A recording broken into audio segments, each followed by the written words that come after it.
Olá, pessoal. Bom, nós vamos aqui dar uma pequena introdução com relação à aula de desenho técnico.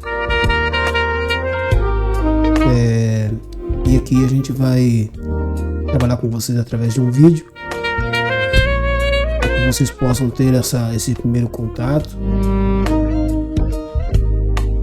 Mas inicialmente eu quero parabenizar a todos que têm ingressado nesse curso e que possamos juntos aí desenvolver um bom trabalho.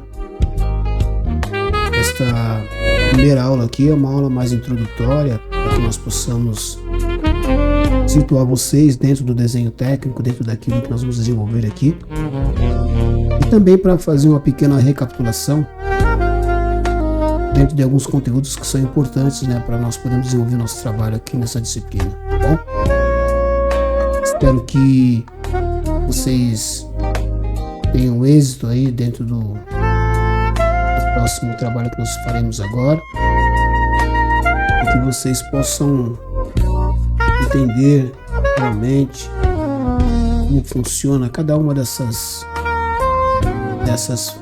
informações que nós vamos passar para vocês. Vamos falar um pouquinho da geometria, depois vamos falar um pouquinho a respeito do desenho técnico em si. Vamos falar a respeito de quais são as figuras geométricas, como é que elas são formadas.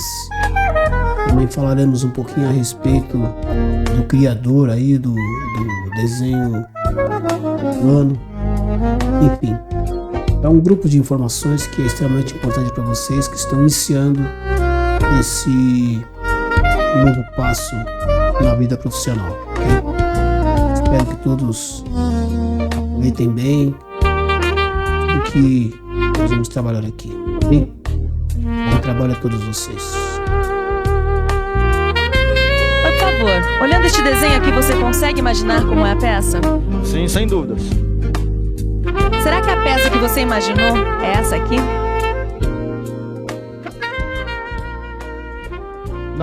Não é esta peça. Por quê? Porque teria que ser no desenho mostrado todos os detalhes da peça. Então a peça que você imaginou, será que é esta aqui?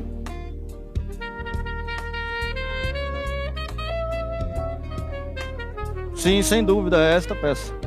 Você acabou de ver o profissional da área mecânica mostrando uma das suas principais habilidades profissionais.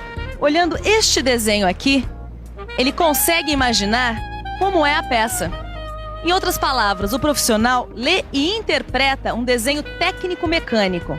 Você também consegue fazer isso? Ainda não? Pois então você está sintonizado no canal certo, porque hoje o Telecurso 2000 Profissionalizante está começando um novo curso, Leitura e Interpretação de Desenho Técnico-Mecânico. Vão ser 30 teleaulas sobre o que um profissional da área mecânica precisa saber sobre o desenho técnico para poder realizar o seu trabalho com qualidade e produtividade. Para isso, você vai ter noções sobre o desenho projetivo, vai conhecer as representações convencionais e vai ter também uma boa ideia sobre o dimensionamento. E é claro que, além das teleaulas, você conta com seu livro de leitura e interpretação de desenho técnico-mecânico. É, muito bem. Então quer dizer que você, olhando o desenho, consegue imaginar a peça, certo? Consigo imaginar a peça. Você saberia construir essa peça? Saberia, na realidade, a minha função. Consigo também construir a peça.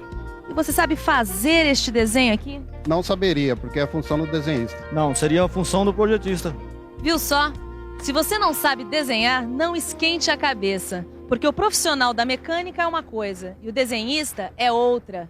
O que você precisa saber é olhar para um desenho e imaginar como é a peça nos seus mínimos detalhes. Ou falando de outro jeito, o profissional da mecânica precisa saber ler e interpretar um desenho técnico e até mesmo saber fazer um esboço cotado da peça. Já que estamos falando em desenho técnico, preste atenção porque este é o assunto da nossa teleaula de hoje. Hoje você vai ver que o desenho é uma forma de representar ideias. Vai ver as diferenças entre desenho artístico e desenho técnico. E vai conhecer Gaspar Monge, o pai da geometria descritiva, que é a base do desenho técnico tal como conhecemos hoje. Agora chega de papo, que está na hora de aprender. Nosso curso de leitura e interpretação de desenho técnico-mecânico está começando.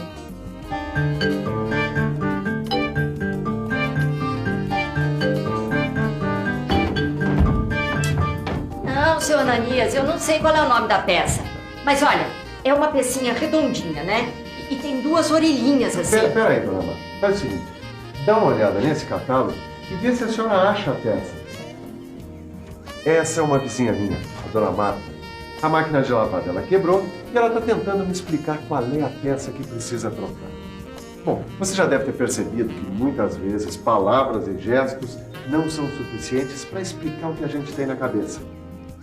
Ou você entendeu de que peça a dona Marta está falando?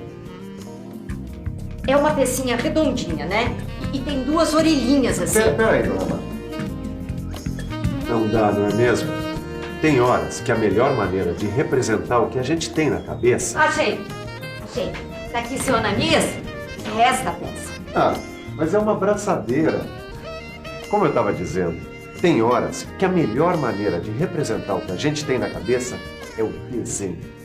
O desenho é uma das maneiras que a gente tem de representar as nossas ideias. Pode comprar a peça que eu troco para a senhora, dona Marta. Representar ideias. Essa é a estrela desse nosso curso de leitura e interpretação de desenho técnico-mecânico. Mas para falar de desenho, nada melhor que um desenhista. Melhor ainda, 2 desenhistas. Oi, eu sou a Ângela, ele é o Miguel. É isso aí. Miguel e Ângela, a dupla do desenho técnico. Porque você já deve ter percebido que o nosso negócio é desenho técnico. E a gente está aqui especialmente para ensinar para você tudo o que você precisa saber sobre desenho técnico para ser um bom profissional de mecânica. Eu assino embaixo. Se o negócio é desenho técnico, você pode contar com a gente. Com a gente. Miguel, nós vamos começar por onde? Do começo. A gente podia mostrar como o desenho faz parte da vida do ser humano. Que tal? É, A pergunta é, como fazer isso? eu já sei. Você já experimentou dar uma caneta e um papel nas mãos de uma criança? Você sabe o que acontece, não sabe? Antes mesmo de saber escrever, a criança já consegue, ou pelo menos tenta, se expressar através do desenho. Quer dizer, desenhar é uma coisa natural. E essa história de desenhar é mesmo muito antiga. A gente pode até dizer que é uma história que começou na infância da humanidade. Olha só, há milhares de anos era assim que o homem das cavernas desenhava o ser humano. Pois é, e com esse desenho simples, só com os contornos, ele representava as coisas que estavam ao seu redor. Bom, uns 2000 anos atrás, o desenho já era bem diferente. É. Repare como a representação já tem vários detalhes, além dos contornos. Mas ainda falta alguma coisa. Não dá ideia de profundidade. Então dá só uma olhada nessa representação do homem feita há mais ou menos 400 anos. Ah, agora sim. Esse desenho é mais detalhado ainda e dá a impressão de forma e relevo. Quer dizer, é bem parecido com a realidade. Não dá para negar. As técnicas de representação gráfica evoluíram para valer. Só que você não falou que todos os desenhos que a gente viu são desenhos artísticos. Você tem que falar que os desenhos técnicos, como esse aqui, também evoluíram bastante. Eu vou falar agora. Assim como as máquinas, as peças, as ferramentas e outros instrumentos de trabalho, o desenho técnico também se aperfeiçoou bastante na hora de representar uma ideia, como aconteceu com o desenho artístico. Mas, Miguel, será que todo mundo sabe a diferença entre desenho técnico e desenho artístico? Boa pergunta, boa pergunta. Pergunta você. Bom, vocês sabem quais são as diferenças entre desenho técnico e desenho artístico? Então vamos ver isso direitinho. Por favor, o que você imagina que o pintor quis dizer com este quadro aí? Ele quis mostrar a lamentação entre povos, santos e demônios. E no caso deste desenho, o que o desenhista quis dizer? Ele está mostrando o tipo de material e as dimensões de como deve ser construído essa peça para a montagem de um suporte para bedame. Viu só como é fácil perceber a diferença entre o desenho artístico e o desenho técnico? Nos desenhos artísticos, os artistas transmitem suas ideias e sentimentos, cada um a seu modo, dependendo do gosto e da sensibilidade de quem cria. Depois, cada observador interpreta o resultado ou a obra à sua maneira. Já o desenho técnico deve transmitir com exatidão todas as características da peça. Além disso, ele deve ser interpretado da mesma maneira por qualquer profissional que vá construir essa peça. Por isso, o desenhista deve obedecer a regras pré-estabelecidas. É isso mesmo que você está pensando. Eu estou falando das normas técnicas.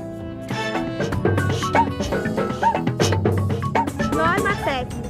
Documento técnico que fixa padrões reguladores visando garantir a qualidade do produto industrial, a racionalização da produção, transporte e consumo de bens, a segurança das pessoas, a uniformidade dos meios de expressão e comunicação e etc. Esse catálogo também é de máquina de lavar, seu Ananis? Não, dona Marta. Este é um catálogo técnico de brocas. Essa moçada, parece que eles são desenhados todos do mesmo jeitinho. A senhora tem toda a razão, dona Marta. É que estes são os desenhos técnicos das brocas. E é por isso que eles são desenhados do mesmo jeito. É que todos os elementos do desenho técnico obedecem a normas técnicas específicas. Isso é, são normalizados. É claro que cada área profissional tem o seu próprio desenho técnico, mas todos eles são feitos de acordo com normas técnicas específicas. Quer ver só? Eis aí um desenho técnico de arquitetura. Este é um desenho técnico de marcenaria. E aí está um desenho técnico mecânico. Repare que em todos esses desenhos, as representações foram feitas por meio de traços, símbolos, números e indicações escritas, tudo de acordo com normas técnicas. No Brasil, a entidade responsável pelas normas técnicas é a ABNT, Associação Brasileira de Normas Técnicas. Neste curso, você vai conhecer as principais normas técnicas da ABNT aplicadas ao desenho técnico mecânico. Tudo bem, Silvio, eu já entendi. A gente que trabalha na área de mecânica não precisa ser desenhista. Mas todo desenhista precisa entender de mecânica. Como assim? Ora, como é que o desenhista vai poder imaginar a peça que ele vai desenhar sem entender de mecânica? Não, pera lá, Tito. Pera lá que não é bem assim. Não é o desenhista quem bola a peça. Não. Se o desenhista entender de mecânica, tanto melhor. Agora, acontece que na elaboração do desenho técnico, normalmente concorrem vários profissionais. Você sabia disso? Escuta só. O profissional que planeja a peça é o engenheiro ou projetista. O primeiro passo é imaginar como a peça deve ser. Na sequência, é feito um esboço, que é um desenho técnico à mão livre. Esse esboço serve de base para o passo seguinte, o desenho preliminar. Nessa etapa, o projeto ainda pode sofrer alterações. Depois de tudo aprovado, a solução final do projeto é executada pelo desenhista técnico. O desenho técnico, ou desenho para execução, contém todos os elementos necessários à sua compreensão. Este desenho, seja feito na prancheta ou no computador, deve obedecer às normas técnicas. E aí, finalmente, o desenho chega às mãos de quem vai executar a peça. E o que é preciso saber, então... É ler e interpretar o desenho técnico. Eu não digo sempre que esse menino vai longe? É isso mesmo. Muito bem, Tito. Aí a gente olha o desenho e imagina como é a peça. Sabe tudo esse mestre Silva. Só de olhar o desenho, ele já sabia que a peça a ser feita era essa aqui, ó. É, Tito, mas para olhar o desenho e já saber qual é a peça a ser feita, é preciso saber mais algumas coisinhas a respeito do desenho técnico. Precisa mesmo? Mas é lógico que precisa, não é mesmo, Miguel? Sem dúvida nenhuma que precisa. O profissional de mecânica, ele só consegue ler e interpretar os desenhos técnicos que a gente faz se ele conhecer as normas técnicas e os princípios de representação da geometria descritiva. É isso? Bom, pelo jeito tá na hora da gente falar agora do Gaspar Monge, não está? Tá. Posso falar? Fala. Bom, o desenho técnico hoje, como esse que eu estou fazendo, está baseado nos princípios de projeção ortográfica. Princípios que a gente vai aprender mais pra frente no nosso curso e que foram estabelecidos pelo matemático francês Gaspar Monge, que é considerado o pai da geometria descritiva. Antes dele, os métodos de representação gráfica que existiam não conseguiam passar a ideia completa da forma dos objetos. Mas com o Monge tudo mudou. Ele criou um método que permite representar com total precisão as 3 dimensões dos objetos. E o que é fundamental, essa representação é feita numa superfície plana, a folha de papel, que só tem 2 dimensões. Veja só como fica a representação desse objeto numa superfície plana. Ah, esse método de representação é conhecido como método mongiano e é a base do desenho técnico. Observe de novo a representação desse objeto de acordo com os princípios da geometria descritiva. Genial, não é mesmo? Ou você está achando meio complicado? Quer saber de uma coisa? A primeira vez que eu vi um desenho técnico como esse, eu também achei meio complicado. Mas não se preocupe, com a ajuda das teleaulas e do livro de estudos, você vai aprender tudo o que é importante sobre desenho técnico. E aos poucos, vai passando a borracha nas dúvidas. É só ter calma. Por falar nisso, que tal a gente dar uma revisada em tudo que foi visto na teleaula de hoje?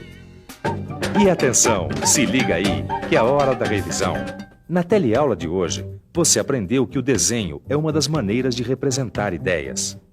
Viu que o desenho sempre esteve presente nas atividades humanas e que suas técnicas foram se aprimorando com o passar do tempo. Viu também as diferenças entre desenho artístico e desenho técnico e ficou sabendo que o desenho técnico precisa obedecer às normas técnicas. Você ainda ficou por dentro das etapas do processo de elaboração de um desenho técnico e verificou que, para ler e interpretar um desenho técnico, o profissional da mecânica precisa conhecer normas técnicas e ter noções de geometria descritiva. Por último, você ficou sabendo que a representação gráfica dos objetos deu um grande salto com o método mongiano, um método criado pelo matemático Gaspar Monge, que é usado na geometria descritiva. E aí, você consegue entender a aplicação da geometria descritiva num desenho técnico como este aqui? Não? Mas não se preocupe, porque este é o assunto da nossa próxima teleaula, onde você vai ver ou rever noções de geometria. Por enquanto, que tal você dar uma olhada no seu livro de estudo e revisar o que você aprendeu até agora? E até a próxima. Oi, por favor, você poderia me mostrar por aqui algum objeto que tenha a forma de uma figura geométrica? Posso. Poste. Forma cilíndrica. Este botão seria um círculo. Essa janela, por exemplo, né? Tem uma forma retangular. Aqui, por exemplo, essa linha. É isso mesmo, basta você dar uma olhadinha à sua volta para você perceber como nós estamos rodeados por objetos que têm formas, tamanhos e outras características. E foi observando as formas existentes na natureza e os objetos criados pelo homem é que foram identificadas as figuras geométricas. É isso mesmo que você está pensando. As figuras geométricas são o assunto da nossa teleaula. Nessa teleaula, você vai conhecer ou recordar os diversos tipos de figuras geométricas. Desde as figuras geométricas elementares, como o ponto, a reta e o plano, até os sólidos geométricos, como o prisma e o cilindro, e os sólidos geométricos truncados e vazados. Por favor, você pode me dizer que figura geométrica ou figuras geométricas podem ser vistas nessa peça aqui? Seria um semicírculo com um quadrado interno, um cone e uma esfera. Uma esfera e uma haste cônica. Viu como é importante ter as figuras geométricas na cabeça? Porque mesmo as peças mais complicadas, como é o caso deste manípulo, podem ser associadas a um grupo de figuras geométricas. E se você pode relacionar uma peça ou um objeto da mecânica com as figuras geométricas, fica muito mais fácil ler e interpretar os desenhos técnicos mecânicos. Então, o que estamos esperando?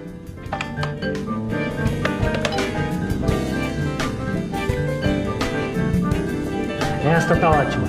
Tem círculo, tem quadrado, tem tronco de cone. O desenho dessa peça que está aparecendo no monitor tem tudo quanto é forma geométrica. É mesmo. Agora, eu acho melhor a gente começar do começo. Você está falando das figuras geométricas elementares. Exatamente. Eu posso falar? Fala. Bom, vamos até a prancheta que eu vou mostrar o começo de tudo. Você pode até fazer junto comigo. Pegue uma caneta e pressione contra uma folha de papel. Assim. Olha, essa marca que a gente acabou de fazer é a representação de um ponto. O ponto é a figura geométrica mais simples. Ele não tem dimensão. Quer dizer, ele não tem nem comprimento, nem largura, nem altura. No desenho, o ponto fica determinado pelo cruzamento de duas linhas. Para identificar o ponto, nós usamos as letras maiúsculas do alfabeto latino. Eis aí o ponto A, o ponto B e o ponto C. Mas isso é apenas o ponto de partida. Ainda tem muita figura geométrica por aí. E aí, senhor Ananias? Não vai me dizer que não dá para consertar. Claro que dá para consertar. É só substituir esses 2 gomos que a sua corrente vai ficar novinha. Mas a gente não está aqui para aprender a consertar corrente, e sim para aprender a interpretar desenho técnico mecânico, não é mesmo? Pois então, eu estava aqui justamente pensando no assunto dessa teleaula. Veja só, essa corrente é formada por pequenos gomos, como esse daqui, ligados uns nos outros. E daí? Daí que isso tem a ver com uma figura geométrica elementar. Vamos imaginar que cada gomo desse aqui, fosse um ponto. Então, a união de pontos é uma linha. Peraí, o senhor está querendo me dizer que uma linha é uma sucessão de vários pontos? Isso. A gente pode imaginar uma linha como um conjunto infinito de pontos colocados um do lado do outro, como os gomos dessa corrente. A gente pode pensar a linha como o deslocamento de um ponto. O rastro que ele deixa é uma linha. Ah, se a minha geometria não desabou, a linha só tem uma dimensão, é isso? Exatamente. A linha só tem comprimento. E olha só, esticando a linha, a gente tem uma linha reta, mais conhecida como reta. E é bom lembrar que a reta não tem começo nem fim. E é muito fácil de representar. Veja só, aí está a representação de uma reta. E como toda reta, ela deve ser identificada por uma letra minúscula do alfabeto latino. Por exemplo, a letra R.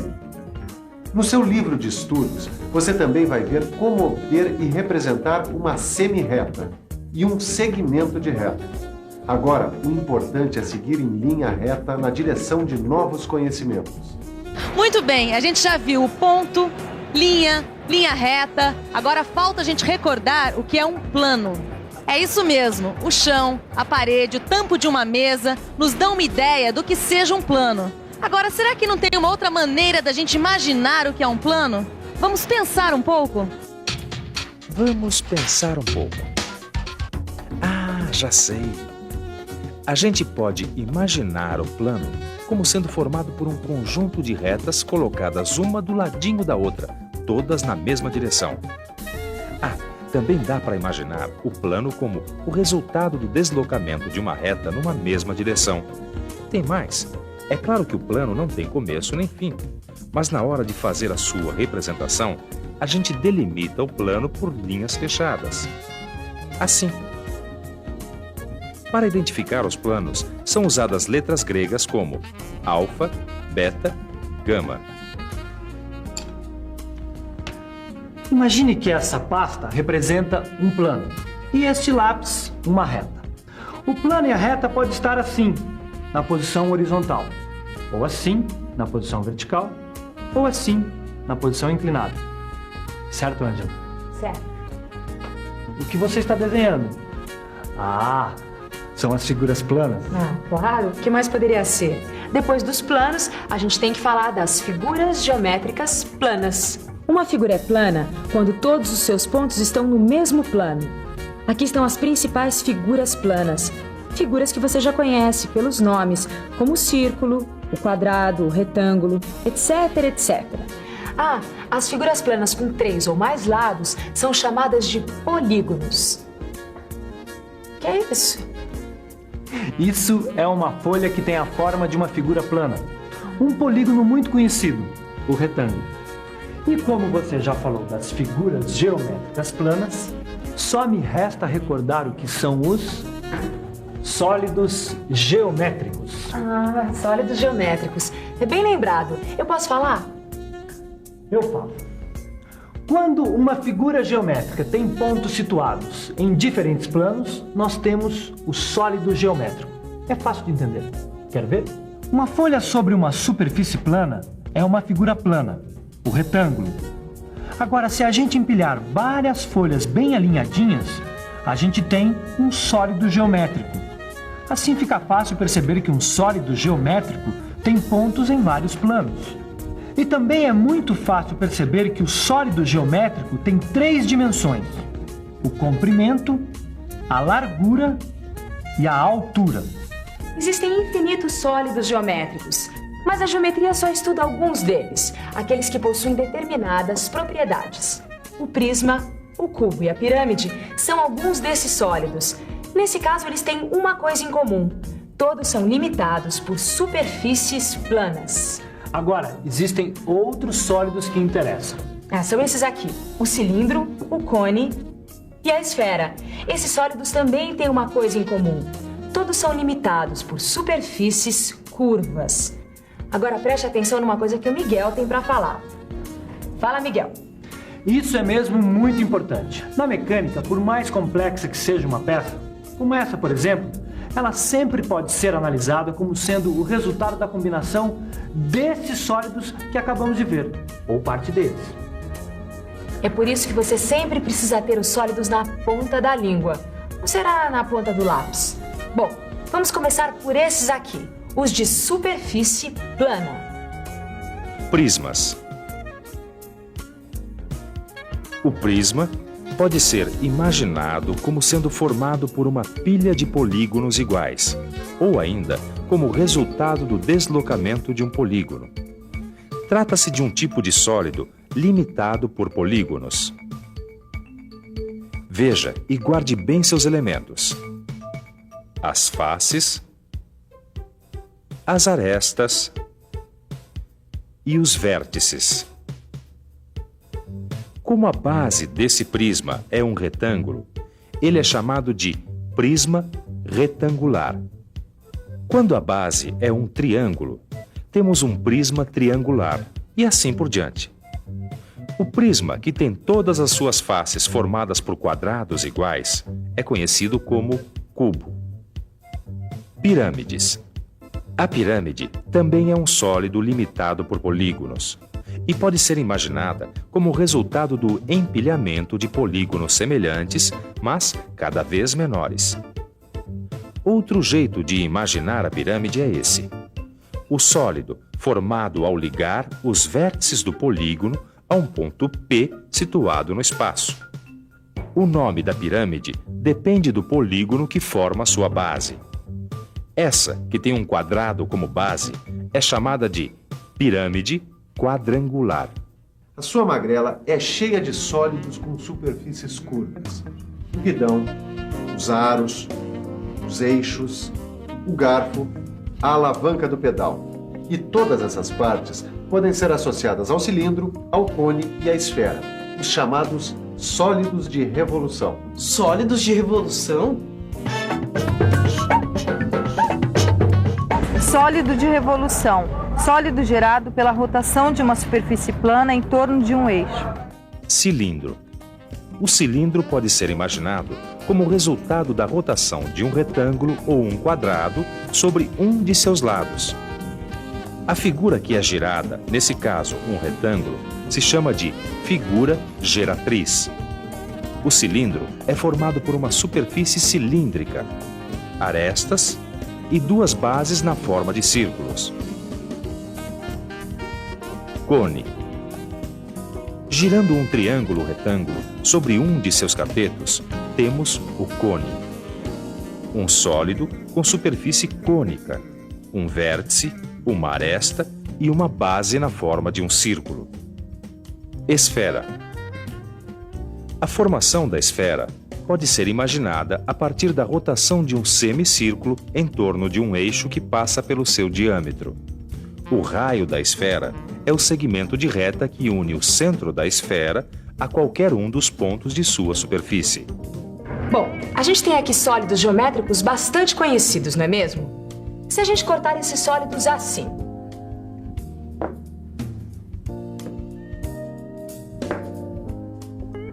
veja só o que acontece. A gente obtém novas figuras, ou seja, sólidos geométricos truncados, que são chamados de troncos. Esse aqui, por exemplo, ele é um tronco de prisma. Exatamente. E agora só falta falar dos sólidos geométricos vazados. Os sólidos geométricos vazados são aqueles que apresentam partes ocas, como esse cilindro vazado com um furo quadrado. Reparem que se trata de um cilindro de onde foi retirado um prisma quadrangular. Veja. Depois de tudo isso que a gente ouviu, vale a pena lembrar uma coisa que é super importante. Pode ser a peça mais complexa do mundo. Com certeza ela pode ser analisada como sendo o resultado da combinação de sólidos geométricos, ou parte deles, não é mesmo? É isso aí. E é por isso que vale a pena você ficar de olho na revisão de tudo que a gente viu nessa teleaula. E atenção, se liga aí, que é a hora da revisão. Nessa teleaula, você recordou os diversos tipos de figuras geométricas, começando com as elementares como o ponto, a linha e o plano, passando pelas figuras geométricas planas, até chegar nos sólidos geométricos, limitados por superfícies planas, como o prisma, o cubo e a pirâmide. E nos sólidos, que apresentam superfícies curvas, como o cilindro, o cone e a esfera, os sólidos de revolução. Por último, você viu o que é um sólido geométrico truncado e um sólido geométrico vazado. Mas o mais importante é que você ficou sabendo que, com essas figuras e sólidos geométricos, é possível analisar qualquer tipo de peça, até as mais complexas. Chaveta plana é um prisma retangular.